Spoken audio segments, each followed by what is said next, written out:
Alright everyone, what is up here today? YouTube, Jigsaw0097, making another video. Just going to blow through the news that I wanted to cover. I know these are all a bit late. We already know that Jadeveon Clowney was traded to the Seattle Seahawks. But it looks like this deal, the video I'm making now is, you already know about the news, so I'm going to actually just talk about how this impacts the Seahawks and the Texans. Obviously it's looking like this is a better deal for the Seahawks than first realized, guys. I will leave a link to this article. It's on the News Tribune, if you guys want to check this out, but I'm just going to kind of go over it for you. So it says it's official, and it's even more of a Seahawks deal than we thought. The NFL on Sunday approved Seattle's trade acquiring pass rusher and 2014 first overall draft pick Jadeveon Clowney. Let's see. The Texans get defensive end Jacob Martin, defensive end Barkevious Mingo, and a third round draft choice. So the Seahawks did give up quite a bit, guys. They gave up 2 players and a third round draft pick. So that's a little steep, honestly, but let's go ahead and continue on. It says Martin has promised blah blah blah. This is just going over the players that they gave up. So here it is. So the big thing was that, and this was going on when the Eagles were rumored to be one of the teams, is that Jadeveon Clowney has a very interesting contract going into this year, because this is like his final year on whatever contract he's on now, and next season he will effectively be a free agent. So the premise was that no matter what team got Jadeveon Clowney in 2019, it was more of a rental than an actual player acquisition, I guess. You're kind of using him for one season, and then the future is too cloudy to determine. And that's exactly what this says. But it says, so here we go. Now comes Sunday's good news for Seattle. It says the Texans are paying Clowney $7 million this year to play for the Seahawks.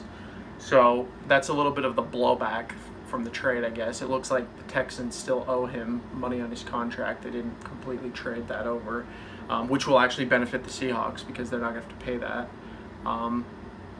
It says terms of the trade, however, includes Houston paying a $7 million signing bonus to Clowney, who had been on a holdout throughout the preseason. That's to get Clowney to finally sign his tender as a franchise player to the Texans, so the Texans could trade him. So I guess the Texans had to pay for the right to trade him. That's basically what I'm getting. It says the Seahawks are paying the remaining $8.97 million of his salary for 2019, not all of his $15.97 million as initially assumed. It makes an even sweeter deal for the Seahawks. Blah blah blah. Makes it Grand Theft Clowney. It says Seattle has also agreed as part of the trade not to put the franchise tag on Clowney. Now that one's interesting to me. So essentially, the reason this is a good deal for the Seahawks is they were able to dump off some players that they didn't want, obviously, with I forget the names already. Barkevious Mingo, that guy has a crazy name, and then Jacob Martin.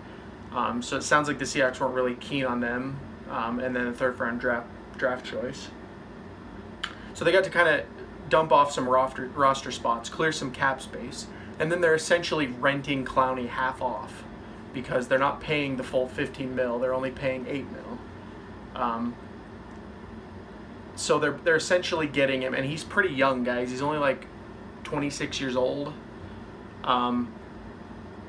He's only 26 years old. I mean, he has an injury problem, but the way that I guess they're looking at it is that the Seahawks, based on his year, are going to pay him a fat contract.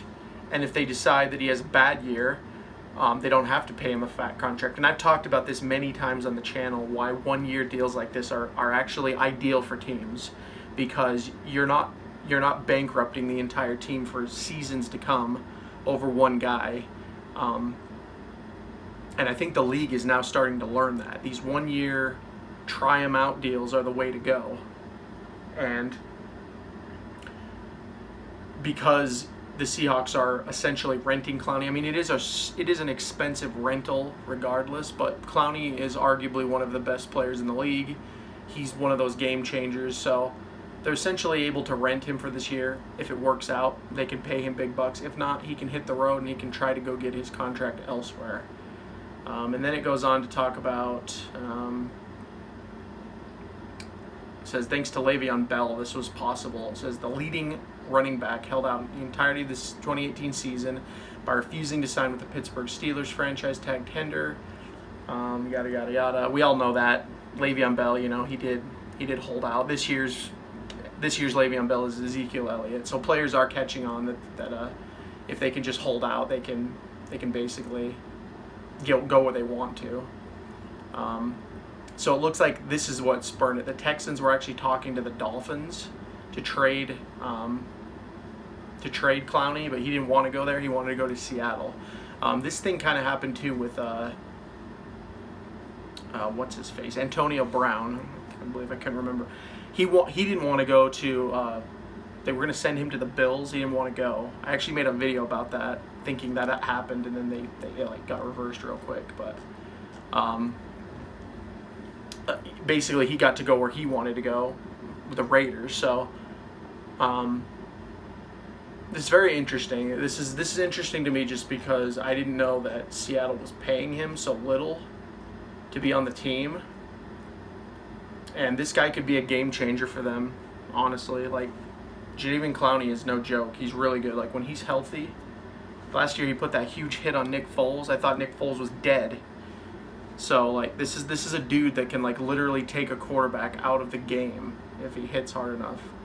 And that's why I was saying I wanted the Eagles to go get him if they could have done something like this. But, I mean, the Seahawks did give up quite a bit. And the Seahawks are in somewhat of a semi-rebuild anyway, whereas I don't think the Eagles are in that situation.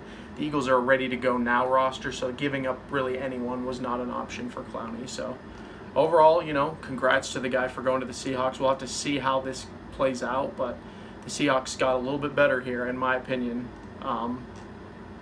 And so did the Texans, honestly. Both teams really kind of won out on this. This article is saying that the Seahawks won, but I don't see a clear winner. I think both of the teams got pretty good value for what was being offered. So, anyway, that's my opinion, guys. Let me know what you guys think about this trade. About now that we can let these Jadeveon Clowney rumors go to bed. I'm sick of talking about Jadeveon Clowney, so this is probably going to be the last video I make about him. But no, he is not coming to the Philadelphia Eagles. He's on the Seahawks. So there you go, guys. Anyway, thank you so much for watching. This has been Jigsaw097. If you're new to the channel, hit that subscribe button. To all my returning viewers, thank you so much for watching, and I'll talk to you all later.